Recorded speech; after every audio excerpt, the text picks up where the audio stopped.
Hello friends, अभी recently हमें inflation data मिला है यूएस का और इंडिया का। तो जहाँ तक यूएस में इन्फ्लेशन का सवाल है या इन्फ्लेशन की बात है, तो यूएस में जो करंट इन्फ्लेशन रेट्स शो किए हैं फेडरल गवर्नमेंट ने, दे आर अराउंड 7.5%। और आप ये जानकर हैरान रह जाएंगे कि 7.5% का जो रेट है वो 1982 से लेके आज तक का हाईएस्ट रेट ऑफ इन्फ्लेशन है। सिमिलरली जहां तक भारत में इन्फ्लेशन का सवाल है, तो भारत में भी इन्फ्लेशन 6% के ऊपर चल रहा है। अब जो इम्प्लीकेशंस हैं इन्फ्लेशन बढ़ने के किसी भी अर्थव्यवस्था में, वो मल्टीफेसेटेड है, यानी कि उनके बहुत सारे रंग और रूप होते हैं, और उन्हीं को आज हम समझने जा रहे हैं इस पर्टिकुलर वीडियो में कि इन्फ्लेशन आम आदमी की जिंदगी को कैसे प्रभावित करता है, कैसे अफेक्ट करता है। हम सबको ये बात पता होनी चाहिए, और financial literacy is extremely important for every human being, because हम अगर पैसे को अच्छे से समझते हैं, पैसा कैसे व्यवहार करता है, कैसे बिहेव करता है, उसे अच्छे से समझते हैं, तो हम बेटर डिसीजंस ले सकते हैं पैसे से संबंधित। और आप मानिए या मत मानिए, पैसा हम सभी की लाइफ में एक बहुत इंपॉर्टेंट इंग्रेडिएंट है, because that decides our quality of living, our savings, sense of security also. तो बहुत सारी चीज़ों को प्रभावित करता है पैसा, पैसे की अवेलेबिलिटी, कितना हमारे पास है, कितना नहीं है। और ये जो इन्फ्लेशन है, ये कहीं ना कहीं जो हमारी अवेलेबिलिटी है पैसे की, उसे अफेक्ट करता है। कैसे करता है, आइए जानते हैं। इन्फ्लेशन का एक बड़ा प्रभाव हमारे जो करेंसी है, जो रुपया है या डॉलर अमेरिका में जैसे है, तो उसकी खरीदने की क्षमता को प्रभावित कर देता है। जैसे फॉर एग्जांपल, हम उदाहरण के लिए ये बात कह रहे हैं कि अगर 100 रुपये में हम 5 किलो आलू खरीदते हैं फॉर एग्जांपल एक निश्चित समय पर, और इन्फ्लेशन वहां से बढ़ जाता है, तो हो सकता है कि हम 100 रुपये में 5 किलो की बजाय 4 किलो आलू खरीद पाए या 3 किलो आलू खरीद पाए। तो मतलब हमारे जो 100 रुपये हैं, उसकी जो खरीदने की क्षमता है वो इन्फ्लेशन की वजह से कम हो जाती है। तो सिर्फ खरीदने की क्षमता से ही कनेक्शन नहीं है इन्फ्लेशन का। इन्फ्लेशन हमारी बचत को भी बहुत नेगेटिवली प्रभावित करती है। हम जानने का प्रयास करते हैं कि कैसे। देखिए, हम में से ज्यादातर लोग जो बैंक्स में पैसे को डिपॉजिट करके रखते हैं एफडीज या आरडीज के फॉर्म में, तो वहां पे जो हमको इंटरेस्ट रेट्स मिलते हैं बैंक से, वो बहुत कम है। जैसे हमें अमूमन 2.5 से लेके 4.5% तक का इंटरेस्ट रेट बैंक्स पे मिलता है, जो हमारा पैसा वहां पे डिपॉजिटेड है। अब अगर हमें 2.5 या 4.5% रिटर्न मिल रहा है हमारे पैसे पर, और हमारी अर्थव्यवस्था में इन्फ्लेशन की दर 6% है, ट्राई टू अंडरस्टैंड। हमारा बैंक पे जो पैसा जमा है उस पे रिटर्न 4.5% है, और हमारी अर्थव्यवस्था में इन्फ्लेशन की, महंगाई की जो दर है वो 6% है सालाना। तो इस केस में जो डिफरेंस है इन्फ्लेशन और आपके रिटर्न्स का, वो है 1.5%। तो आप मान के चलिए कि आपका जो पैसा बैंक में डिपॉजिटेड है और जो 4.5% वो अर्न कर रहा है, और अर्थव्यवस्था में 6% का इन्फ्लेशन या महंगाई की दर है, तो आप सालाना 1.5% का नुकसान झेल रहे हैं। तो अगर अर्थव्यवस्था में इन्फ्लेशन 6% है, तो आपके पैसे को कम से कम 7 या 8% कमाना चाहिए अगर आप प्रॉफिट्स चाहते हैं, और आप नो प्रॉफिट नो लॉस वाली सिचुएशन में रहेंगे अगर आपका पैसा 6% कमाएगा। मेरी ये एडवाइस है आप सभी को कि अगर अर्थव्यवस्था में इन्फ्लेशन की दर ज्यादा है, तो आपको ऐसे तरीके ढूंढने होंगे कि आपका पैसा आपको 6% से ज्यादा रिटर्न दे। इसमें बहुत सारे तरीके हो सकते हैं, सभी लोगों की सोच है, साइकोलॉजी है। बहुत सारे लोग स्टॉक मार्केट में इन्वेस्ट करते हैं, उनमें से कई जो थोड़ा सा कंजर्वेटिव होते हैं वो म्यूचुअल फंड्स में इन्वेस्ट करते हैं, काफी सारे लोग गोल्ड में इन्वेस्ट करते हैं, और बहुत सारे लोग रियल एस्टेट में भी इन्वेस्ट करते हैं। तो हमारे पास इन्वेस्टमेंट के लिए बहुत सारे टूल्स हैं। वी विल हैव टू सी कि उनमें से कौन से ऐसे टूल्स हैं जो इन्फ्लेशन को बीट कर सकते हैं, यानी कि इन्फ्लेशन से ज़्यादा रिटर्न हमें दे सकते हैं। क्योंकि अगर हम ऐसा नहीं कर पाते हैं तो हम सालाना नेट लॉस झेलते हैं।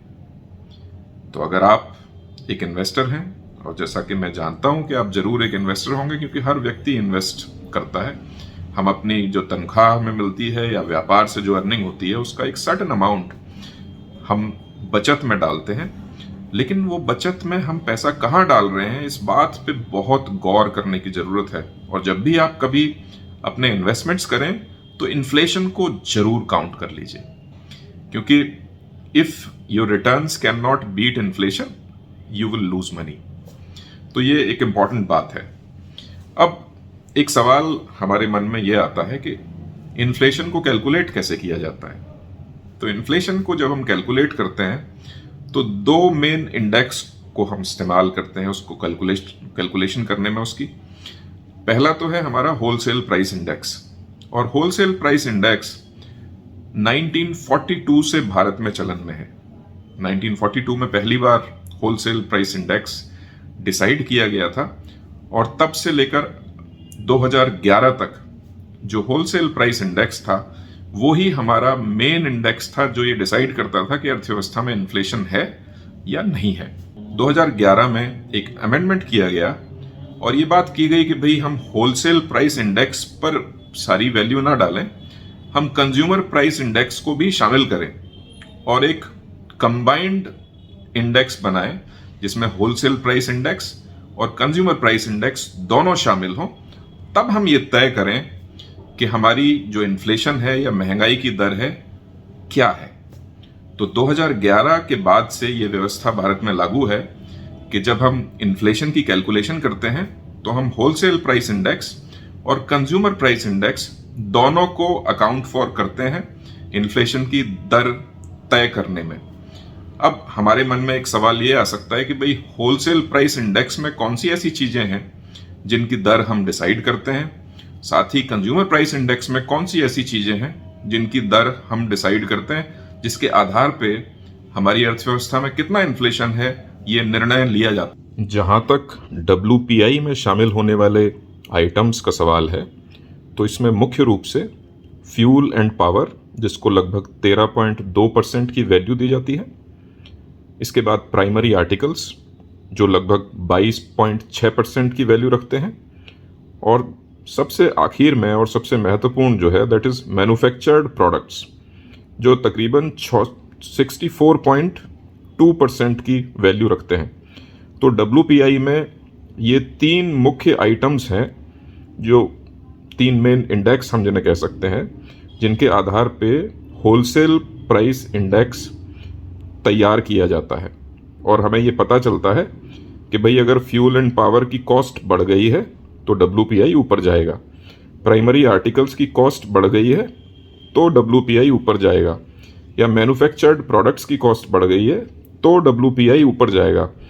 और WPI क्योंकि ये होलसेल लेवल पे कैलकुलेट किया जाता है, मैन्युफैक्चरर्स के एंड पे कैलकुलेट किया जाता है, तो ये एक तरह से प्राइमरी इंडेक्स का काम करता है जिसके आधार पे CPI का बिहेवियर चलता है। क्योंकि समवेयर डाउन द लाइन जो कीमत फ्यूल एंड पावर की है, प्राइमरी आर्टिकल्स की है, मैन्युफैक्चर्ड प्रोडक्ट्स की है, वो ही ट्रांसफ़र होती है कंज्यूमर प्राइस इंडेक्स की तरफ भी, क्योंकि सप्लाई चेन जो है वो होलसेल से रिटेल बिजनेस की तरफ मूव करती है।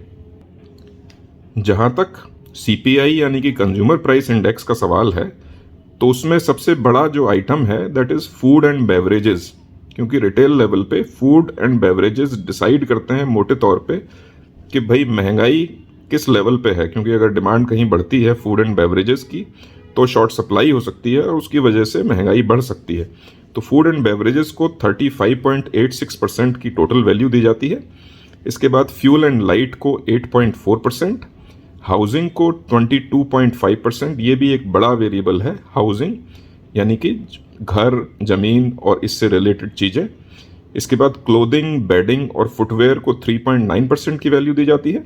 और उसके अलावा मिसलेनियस ग्रुप है जिसमें कई तरह की सर्विसेज इंक्लूड होती हैं, उसे 28% की वैल्यू दी जाती है। एक और इम्पॉर्टेंट बात जो इन्फ्लेशन के कैलकुलेशन के लिहाज से महत्वपूर्ण है वो ये है कि जो हमारा सेंट्रल स्टैटिस्टिक्स ऑफिस है CSO और ministry of statistics and programme implementation है MOSPI, ये दोनों मिलकर बेस ईयर को मॉनिटर करते हैं और इन्फ्लेशन से रिलेटेड डेटा इकट्ठा करते हैं। राइट नाउ जो बेस ईयर है इन्फ्लेशन को कैलकुलेट करने के लिए वो 2012 है। तो 2012 को बेस ईयर मानते हुए साल दर साल इस बात की गणना की जाती है कि अभी इन्फ्लेशन की दर क्या है। तो जब हम बेस ईयर को मानते हैं तो उसी आधार पे हम इन्फ्लेशन की गणना भी कर लेते हैं।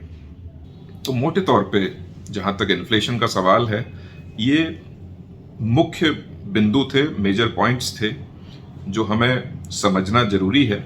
If you like this, press the like button, subscribe my channel so that you keep having all these videos on a continuous basis